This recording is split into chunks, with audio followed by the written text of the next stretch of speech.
A couple of weeks ago, Natural Hypertrophy made a list of his top 10 metrics for a good lift, and then he told everybody else, all of the other noble natties, to make their own list, and they started making it, and I thought that's actually a pretty good idea, and I'm also going to make my own one. And so here it is. I got 10 metrics, and in the end I'm also going to talk about a metric that a lot of other people have put in their list that don't really make a lot of sense, and I will also explain why. As he said himself, all of these lists are objective, and therefore my list is objective as well, and I'm going to talk about what is where, why. The number 10 on my list, so the least important but still important, is going to be the stimulus to fatigue ratio, which I'm going to refer to in the future as SFR. The stimulus to fatigue ratio is something that gets thrown around a lot by the science-based lifters, and I do think it is somewhat important because it's on the list, but for me personally, it's not super important. I thought about how many times do I think about this when I program a lift, and almost never, because the stimulus to fatigue ratio, well, first of all, my first reason is I'm not super strong. I would still consider myself early intermediate, and so I don't need to worry about the stimulus to fatigue ratio as much because I simply do not generate as much fatigue as somebody who's been training for 10 years and is lifting twice as much weight as me. So I know that for somebody like Alex Leonidas, this would be way higher up his list, but not on mine. Another reason why I don't think stimulus to fatigue ratio is that important is because if you do not do a fuck ton of volume, it's not really going to matter. Like, let's say if you do 6 sets of something per week and you're growing great from that, you probably don't need to manage fatigue that much because we're talking about 6 sets. You're not going to ramp up a lot of fatigue with 6 sets a week. And then we get the main reason why stimulus to fatigue ratio is only the last one on my list, and that is that I don't really think about it, because if you think about all of the other things that I think about when I program a new lift, if most of them are on point with a given lift, a lift that is going to have an unfavorable stimulus to fatigue ratio is already going to be cancelled out by all of my other metrics. And they're just simply not going to be that good for hypertrophy. So let's take, for an example, a deadlift. I don't deadlift from the floor, but not really because it's got an unfavorable stimulus to fatigue ratio. It's just not a good movement for hypertrophy. And the same with low bar squat. A low bar squat is not that good of a movement for your quads. And a deadlift from the floor is not that good of a movement for pretty much anything. Like, what does a deadlift train? What muscle group do you do the deadlift for? You probably have no fucking idea, even if it's back or hamstrings, but it's really not that good for neither of those. You can take a high bar squat or a front squat instead of the low bar squat, and it's going to be way better for hypertrophy, and it's also going to have a better SFR. And same with any Romanian deadlift variation.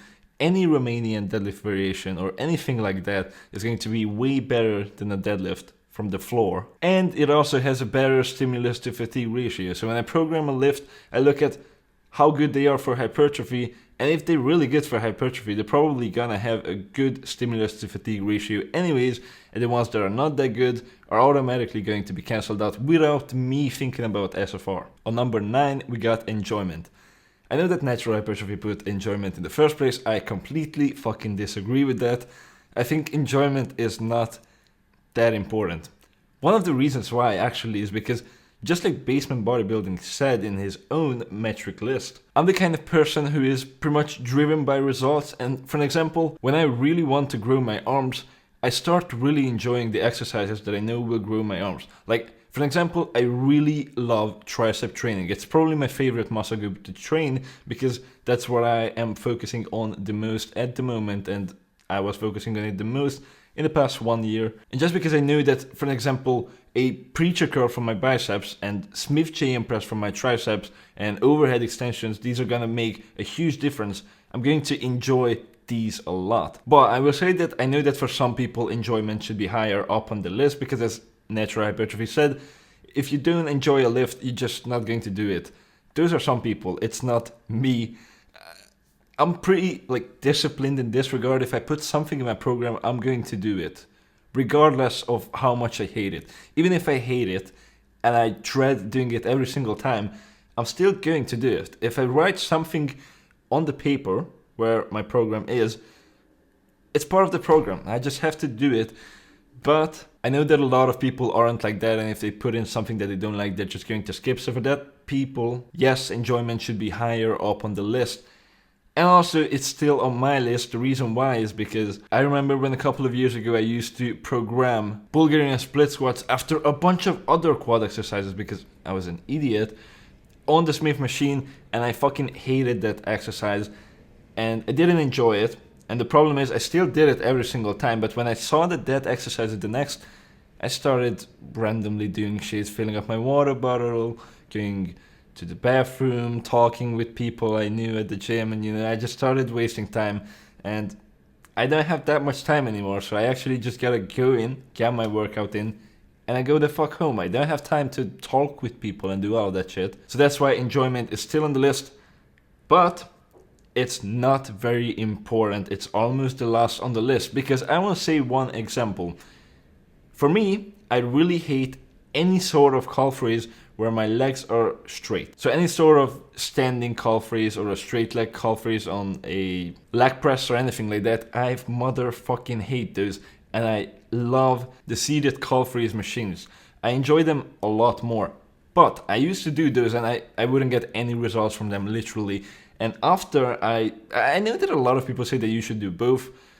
Personally, I know that for me, what helped was stopping doing that altogether because it didn't give me a good stretch, and I don't know, it just didn't work for some reason, and I started only doing straight leg calf raise variations, and my calves have grown a lot since then. And if I would have done what I have enjoyed, I would still have tiny fucking calves, right? Like even tinier calves than I have right now. Number 8 is going to be how supersetable the movement is. I superset almost every single exercise of every one of my training days, and since I train in a commercial gym with other people in it, I cannot superset anything with anything. I cannot superset something that's here with something that is here because people would just take my equipment, and I also don't want to take up a lot of equipment from other people where there is only one of them. So where there's a machine, for example, we only have one of them, I'm probably not going to superset it. If it's a really good machine that I just have to do, I will still do it. But if there is an exercise that's like a 10 out of 10, and I don't have any more space in my program, and I just cannot superset that, versus I have an exercise that's like an 8 out of 10, but I can superset it, I would choose this one. But usually if there's a really good exercise that I just cannot superset with anything, I will still do it, but I only do a few of those. Number 7 is you have to be able to progress the movement into infinity and into infinity without it changing a lot. So for an example, dumbbell RDLs, you max out the stack very soon. Every rollout. Obviously you can get strong on them pretty easily, and then after that, what, are you going to do like 30 reps? Hell no. I'm also getting to the point where I am maxing out the leg extension, so that it's not really gonna be an option anymore, although I wasn't really doing it anyways. Then there are dumbbell shrugs. These are all movements that you cannot progress forever because the progression is limited because of dumbbells or whatever. You just cannot add any more weight. Now these movements, as long as you can keep them in a relatively reasonable rep range, they are still good and you should still do them. But as soon as you will have to do like 20-30 reps of them just to go to failure, you have to just switch out the movements or something else. And as I said, it's not enough that you can progress it into infinity, you also have to be able to progress it into infinity without the movement changing. So for example, a barbell curl, when you already have a lot of weight, it's gonna be in front of you, it's gonna pull you to the front, and then you're going to have to resist it, so the movement is going to change a lot. And that is why something like a preacher curl is going to be way better than that, because it's never going to change. Number 6 is going to be stability. There is really not a lot of things to say about this one. If you have more stability on a movement, you're going to be able to produce more force, but stability shouldn't be your end-all be-all. You don't have to try to make everything as stable as possible. You can still do a dumbbell bench press, for example, even though it's very unstable, or at least relatively to a bench with a bar. But to all of the people who switch out the barbell bench press to a dumbbell bench press, I'm going to make a separate video for you because you are idiots. I'm sorry, but the two movements are not interchangeable. You cannot switch out one for the other because they're way different, and the dumbbell bench press is way less stable. So you can really only switch out the barbell bench press for something else that's similar to a barbell bench press, which is not a dumbbell bench press. Usually the people who switch those out are just looking to ego lift. Now recently everybody has been hyping the stretch up so much that now we got the resistance for it. Every single time where there's something in the internet, you know that after a year or two there's going to be the polar opposite of it, because extremes create extremes on the other end. The stretch has been hyped to a very high degree, and now people are coming out and saying, yeah, the stretch is overhyped and it's not that important. And to a certain degree, I agree. And now it's almost become a sort of a guilty pleasure to still like the stretch. But if that's the case, I'm going to be guilty as charged, because the number 5 is going to be the stretch. If a movement has a good stretch, it's going to make a big difference to a movement that doesn't have a good stretch. For example, take a crunch for your abs. A crunch doesn't really have a stretch, it's really only just a contraction. Whereas take a sit-up, the difference is, if you don't know, is a crunch, you're pretty much like hunched over all the way and then you just come back. With a sit-up, your torso is straight all the way.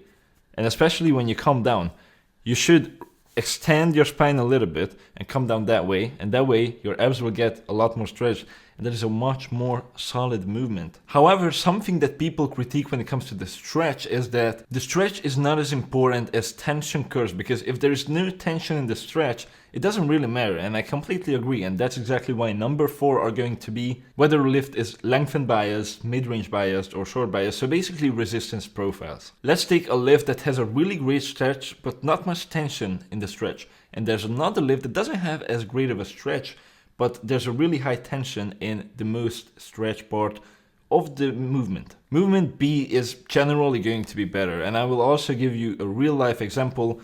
Take a preacher curl versus an incline curl. An incline curl is going to give you a much better stretch on your biceps. The problem is that there is really no tension in the stretch because it's not a lengthened bias movement. I would argue that it's a mid-range / shortened bias movement, probably more of a mid-range bias.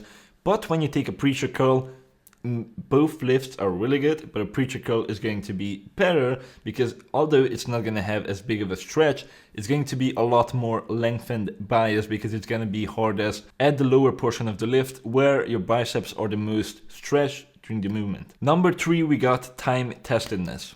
If a movement is time tested, all of these other things I don't give a flying fuck about. If a lift doesn't have a good stretch, no good resistance profile, no stability, shit stimulus to fatigue ratio, but it's a lift that has been proven over decades to work, I'm still going to do it because it just works. All of these other metrics are essentially trying to make it logical why a lift is good, but time testedness is that one metric that's going to kick all of these out. Because if a lift is time tested, you already have the proof. You don't need to make it logical, you don't need to rationalize it, it just works. With that said, I will say that it's still not the most important thing because there's 2 more metrics. Number 2 is going to be no pain. Super important. For example, deadlifts, one of the reasons why I don't do them, besides all of the other reasons, because there's a bunch of reasons why you shouldn't do deadlifts as a hypertrophy enthusiast, they just don't feel right. And if something doesn't feel right for me, I'm just not going to do it. If something causes pain, I'm not going to do it. For example, there's a lot of supinated bicep curls that I cannot do because they give me wrist pain no matter how I do them. I tried everything, they just simply do not work, and I just don't do them. And I try to do them for such a long time and to figure out how to do them without pain. And after I realized that, hey, maybe I should just stick to the variations that I like and that do not cause me pain, after that I started growing way better. So if something hurts, obviously first try to fix it, but if you cannot fix it, don't get attached to it. Don't try to do something that just doesn't work with your body. Some movements with some people are just not going to work. Maybe it works really well for your friend, maybe it's not going to work for you. For an example, any barbell curl, obviously it doesn't work for most people, but an easy bar usually fixes that, but not for me.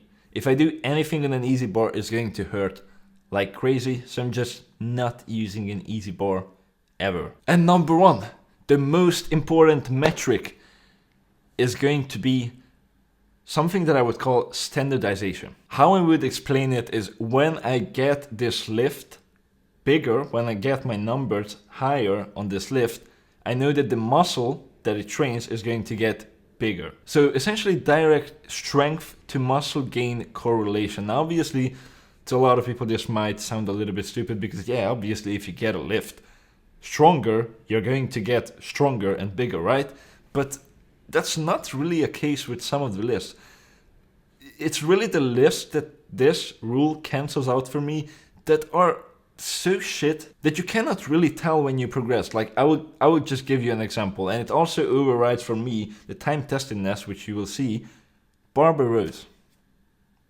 Barbell rows are a perfect example of something that doesn't abide this rule. I've tried to do barbell rows so many times because it's such a good movement, it's a time tested movement, blah blah. It's a shit movement in my opinion. I know that some people can grow from it and some people like it, good for them. For me personally, the problem is, what happens when you get your barbell row bigger? Did you get stronger? Do you know if you got stronger?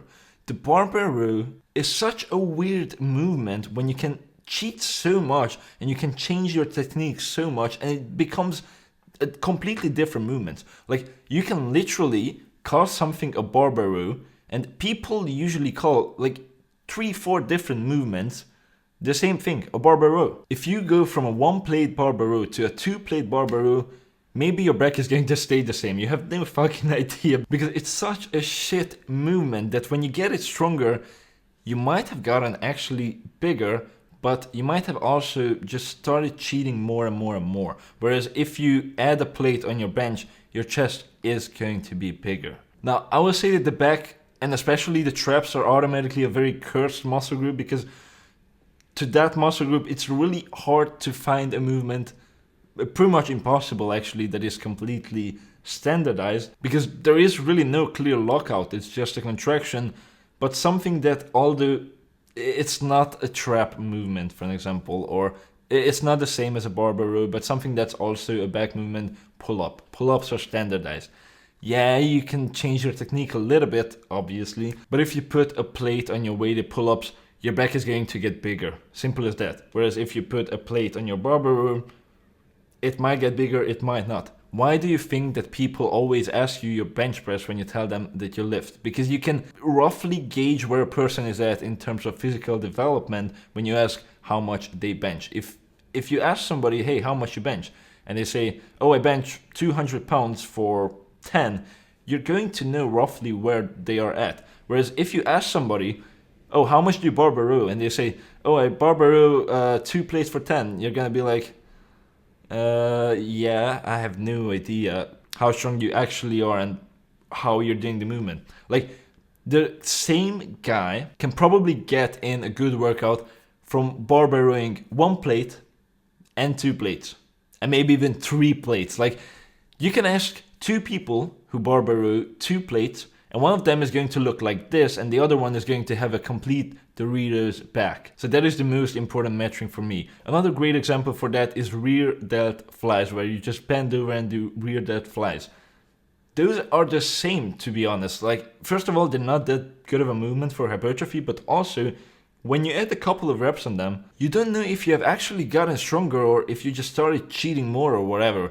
Because you never fail on that movement. Have you ever failed on barbell rows? Like where you tried to go up and it didn't go up.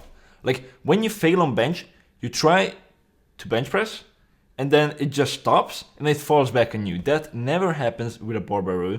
Never happens with a rear delt fly when you're bent over. But it does happen with something like a power raise for your rear delt, so that's why I'm going to do that instead. So all of these movements where you have never went to failure, and even when you try, you just cannot go to failure, I just don't like them, and I'm not going to program them. I want to program something that I actually know when I look at my logbook that, hey, this lift has gotten bigger, so I have probably gotten bigger as well. And now that we got to the end, I'm going to talk about something that a lot of other people have put in their own list, whether a movement is cardiovascularly taxing or not. Both Natural Hypertrophy and GVS have put this in the list, and I think this doesn't make any fucking sense. I understand what they refer to. I understand that if you do 30 rep squats, it's going to fucking kill you, and your cardiovascular system is going to fatigue sooner than your muscles. But then we're talking about rep ranges and not about exercises. When you do a normal rep range, a reasonable rep range, I cannot say any exercise where your cardiovascular system is going to fail before your muscles if you actually have good work capacity. Yeah, sure, if you faint after climbing like 3 steps of stairs, yeah, obviously you're going to faint also during a squat, and your cardiovascular system is going to fatigue sooner than your legs. But that's not a problem with the lift. That's your problem. And I dare you, say any lift that doesn't abide by this. Say any lift that is good for hypertrophy, so other things do not cancel it out, and it's too cardiovascularly taxing in a good rep range. You cannot say something like a clean. Like, yeah, obviously if you do, I don't fucking know, 8 reps of a clean, you're gonna be like, huh? But that is not a good movement for hypertrophy. The only 2 exercises that I can think of that make me gasp in a 5 to 8 rep range is squats and maybe Bulgarian split squats. Okay, actually there is a third one where I fail after like 5 to 8 reps and I still gasp like a motherfucker, but I'm not going to include that because if you would do that at the gyms, they would probably kick you out immediately, and also I'm taking a temporary break from that lift for an unspecified amount of time. So that's all I had for today. Write your own list in the comment section below and click here to watch my last video.